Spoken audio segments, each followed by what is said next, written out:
Oke cuy, balik lagi sama gua Gani. Di video kali ini kita akan praktek kecil-kecilan tentang memori alias RAM. Oke, jadi cukup banyak pertanyaan yang masuk ke gua, kayak banyak, nggak cuma di YouTube, di TikTok, di IG, di live, pokoknya banyak. Jadi rata-rata tuh kayak gini, Bang, gua punya RAM nih 4 GB, mau gua upgrade ke 8 GB jadi 12 gitu, bisa nggak? Terus juga kayak, Bang, ini gua RAM yang pertama mereknya Team Elite nih, terus yang kedua mereknya V-Color, emang bisa ya disatuin gitu. Terus juga kayak, Bang, gua sekarang pakai RAM 2666 MHz nih, gua mau upgrade ke RAM 3200 gitu. Terus juga ada yang kayak, Bang, ini RAM gua sekarang kan pakai dual channel nih ya, ada 2 keping nih, gua pasang di motherboard gua yang 4 slot, kan gua pasang selang-seling ya. Kalau gue pasang bareng di sebelah kanan doang atau di kiri doang, itu imbasnya gimana ya? Terus kayak, Bang, ini gue pasang RAM nih, selang-seling, gue mau upgrade gue tambah 1 nih, jadi 3. Itu impactnya bagaimana? Atau ini yang ini gue pasangin barengan nih, terus ini 3-nya satu lagi sebelah sini, itu impactnya gimana, Bang? Ya, pokoknya banyak banget pertanyaan-pertanyaan seputar RAM ya. Kayak begitu. Nah, jadi seperti yang tadi gue bilang di awal, di sini kita sharing kecil-kecilan aja atau sharing santai ya. Jadi kalau misalkan lu mau belajar lebih dalam, bisa langsung ke tektuber lainnya kayak Modal Jaga Review, Tech and Tips yang udah sering share banget tuh soal memori, soal RAM, kalian bisa ke situ. Nah, di sini gue kasarnya jawabin pertanyaan yang sering aja ya. RAM 4 GB ditambah 8 GB jadi 12, bisa atau tidak? Jawabannya adalah bisa, teman-teman. Jadi 12, betul. Oke. Terus, RAM misalkan yang satu merek A, yang satu merek B, bisakah disatuin? Bisa, teman-teman. Terus yang satu lagi adalah tadi, RAM misalkan ini speednya 2400, yang ini speednya 3200 MHz. Disatuin apakah bisa? Bisa, teman-teman. Oke. Tapi ada beberapa pertimbangan ya ketika lu mau upgrade RAM. Jadi yang pertama adalah pastikan DDR-nya sama. Misalkan RAM yang lu pakai sekarang ada DDR4, ya lu harus upgrade RAM ke DDR4 juga gitu loh. Jangan sampai salah. Lu yang sekarang pakai DDR4, upgrade-nya ke DDR3, atau sekarang lu lagi pakai DDR3, upgrade-nya ke DDR4. Nanti itu tidak akan nyala gitu loh. Jadi samain dulu tuh DDR-nya. Ya 2021 sekarang orang-orang kayaknya pakai DDR4 semua deh, walaupun mungkin ada kali ya beberapa yang pakai DDR3.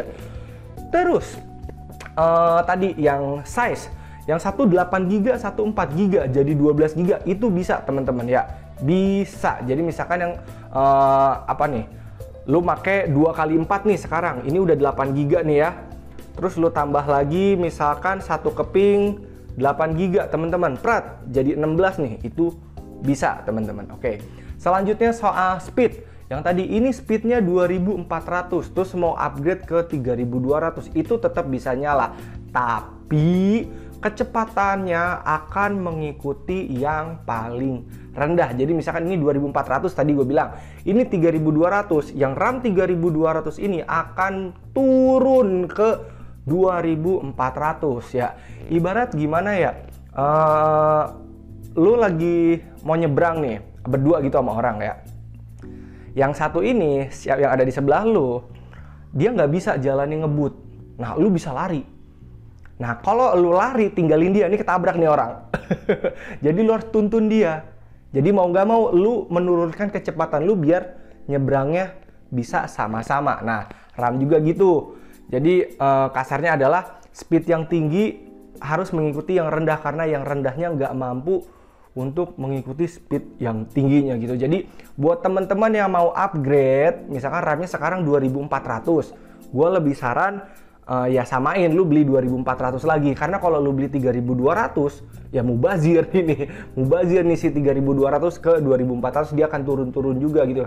Toh lu bisa hemat biaya juga kan. Nah, tapi solusi lain yang bisa gue kasih ke teman-teman adalah si RAM 2400-nya jual. Lalu lu beli 2 keping yang sama-sama 3200 biar ngebut. Oke. Jadi begitu ya teman-teman, kalau misalkan lu mau upgrade, yang paling dasarnya itu aja, samain DDR-nya lalu samakan speednya. Ukurannya berapapun, mereknya apapun, itu bisa nyambung teman-teman. Oke, intinya kalau soal kecepatan gitu, dia akan mengikuti yang paling rendah.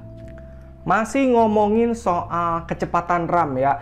Kecepatan RAM itu biasanya mengikuti prosesornya teman-teman. Jadi kayak Intel dan Ryzen ada mentoknya sendiri.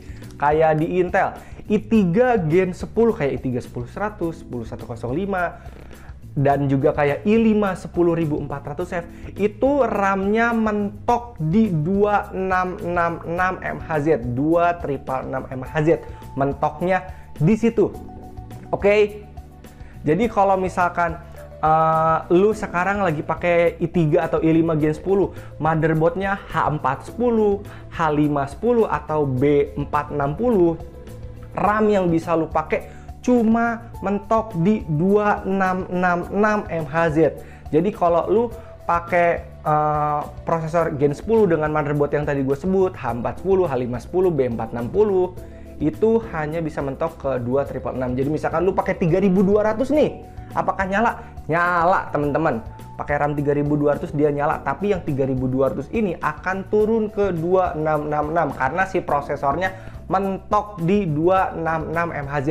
Nah, pertanyaan selanjutnya adalah apakah Intel tidak bisa, Intel Gen 10 yang istilahnya kelas menengah bawah kayak i3 Gen 10, i5 Gen 10, apa nggak bisa pakai RAM model 3000 MHz, 3200 MHz, apakah nggak bisa? Jawabannya bisa kalau pakai motherboard B560 ya. Jadi itu adalah B560 kayak punya kekuatan khusus teman-teman.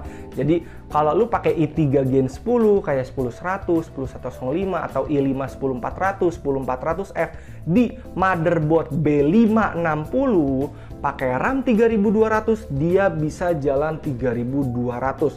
So buat teman-teman yang ngincar banget speed RAM 3000 ke atas, apalagi kayak pakai Gen 10 mungkin belum nyampe budgetnya ke Gen 11, pakailah motherboard B560 biar hasil speednya maksimal. Nah, untuk Ryzen bagaimana? Biasanya kalau Ryzen, apalagi Ryzen 3000 series ke atas, kayak Ryzen 3 3100, Ryzen 3 3200G, Ryzen 5 3400G atau Ryzen 5 4650G atau Ryzen 5 5600X, itu RAM 3000 ke atas sudah mantap, sudah bisa teman-teman ya.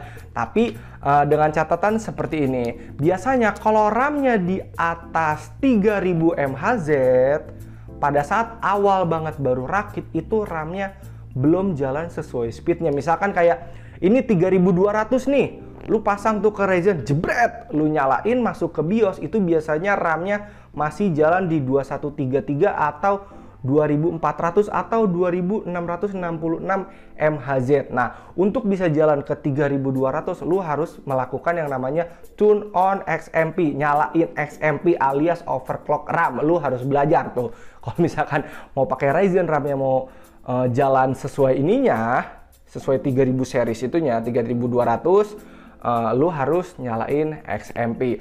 Tapi di sini gue punya kasus teman-teman. Gue pribadi adalah pengguna Ryzen 5 2000 series ya.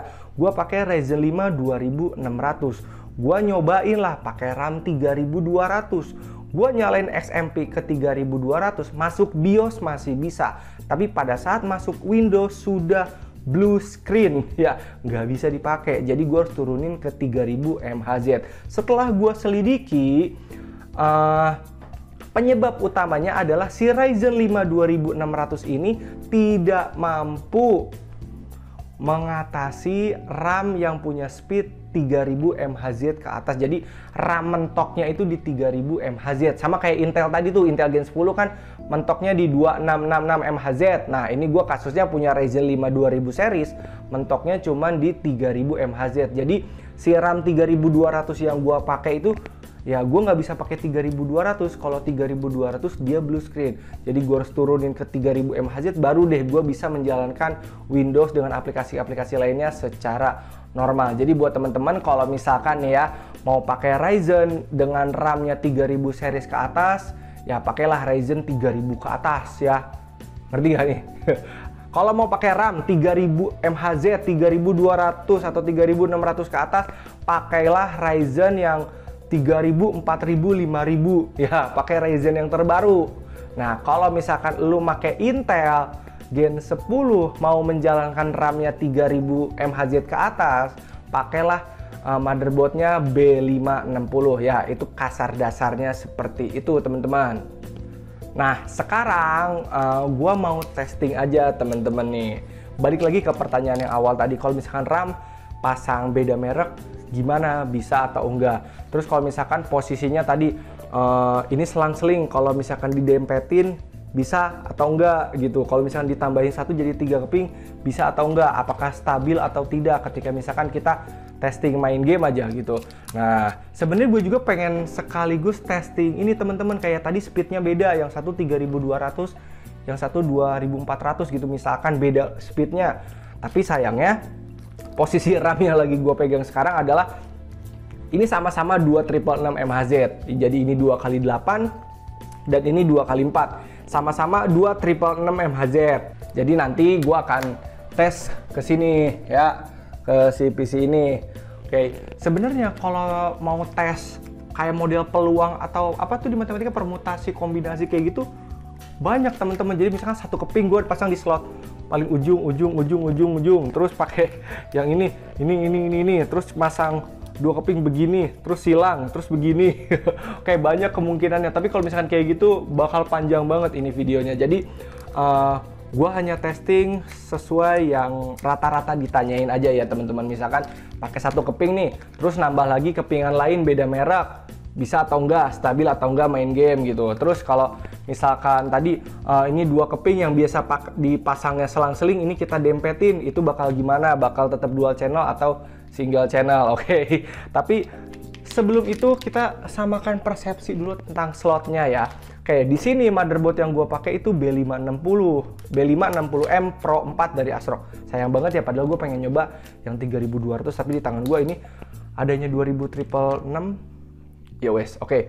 Nah jadi ngomongin slot dulu. Kalau misalkan di manualnya slotnya ini dinamakan sebagai A1, A2, B1, B2 ya teman-teman, nanti lo lihat nih. Jadi paling pojok kiri ini A1, sebelahnya A2, terus B1 dan B2. Biasanya kalau masang RAM dual channel itu di antara A2 dan B2 teman-teman ya. Nah sekarang paling kita cek nih, kalau misalkan gua pasang di B1, B2 atau A1, A2 itu dampaknya bagaimana. Terus juga kalau misalkan gua pasang 3 keping itu bagaimana. Terus kalau misalkan gua pasang nih 4 bijinya selang-seling bagaimana. Terus kalau misalkan gua pasang 4 bijinya tapi posisinya berdempetan gimana. Jadi misalkan yang ini yang V-color ini gua pasang di A1, A2, yang tim ini dipasang di B1, B2, itu dampaknya gimana? Nanti kita akan lihat. Oh ya teman-teman ya, misalkan teman-teman sekarang RAM-nya pakai 2x4 nih, mau di upgrade nambah lagi misalkan 2x4 mau jadi 16 gitu ya. Lebih baik teman-teman pasangnya 2 keping ya. Jadi info yang beredar itu RAM 2 keping, mana nih? RAM 2 keping kayak gini jauh lebih stabil daripada lu pasang 4 biji beginian nih. Nih, 4 biji disatuin. Kadang suka tidak stabil motherboardnya no. Ya. Jadi daripada misalkan nih lu udah pakai 2x4, daripada lu nambah 2x4 lagi, lebih baik ini 2x4 lu jual lalu lu beli 2x8. Nah itu lebih baik ya. Jadi RAM 2 keping lebih baik pokoknya daripada 4 keping. Dan gak usah lama-lama, langsung aja kita testing. Nah untuk testingnya gue simpel aja ya teman-teman ya. Pertama yang jelas gue akan buka aplikasi yang namanya CPU-Z untuk mengetahui jalannya dia itu single channel atau dual channel. Abis itu untuk testing game ya gue mungkin akan benchmark GTA 5 aja cukup. Jadi akan banyak nanti hasil dari CPU-Z dan testing dari GTA 5 nya mungkin akan gue satu-satuin biar lebih rapi dan durasinya biar nggak makin lama juga. Oke. Ya langsung saja kita praktek.